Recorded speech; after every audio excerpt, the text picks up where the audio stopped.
We begin tonight with players returning to the field. All three Central Coast counties are able to bring back high-contact outdoor sports, which includes football, basketball, and soccer. Competition will start for the first time in about a year for some of them.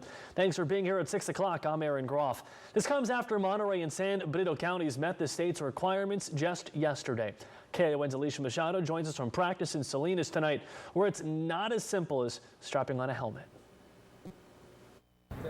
Players here at Palma School are excited to get back on the field, but it's been a difficult process to get to the end zone. Practices have been on and off because of the pandemic, and players will have to adhere to new COVID restrictions. Having the sense of community as a team really helps us push forward. Palma School is back on the field. I can't wait to, get out here and do my best and give my all. Football is almost a year-round sport when it comes to conditioning and weight room training. But with the team's first big game scheduled for late March, they'll have just 2 to 3 weeks to get ready for the season. Only 4 to 5 games and some scrimmages this year. Even with a limited season, though, head coach Jeff Carnazzo says this provides an opportunity for players to learn. You have to improvise, adapt, and overcome. Under the state's reopening blueprint, outdoor high-contact sports aren't allowed until the orange tier. But the California Department of Public Health issued new guidance saying they can be played in the purple or red tier if case rates are low enough and teams adhere to COVID safety rules.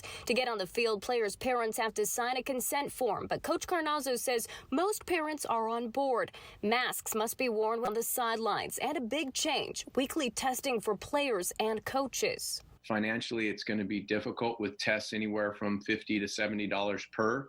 And when you're talking about both our varsity, which consists of about 45 kids, and then the JVs, which about the same, you're talking, and then coaches, it's close to 100 people that'll have to be tested every week. There's very few schools and school districts that could handle a bill like that.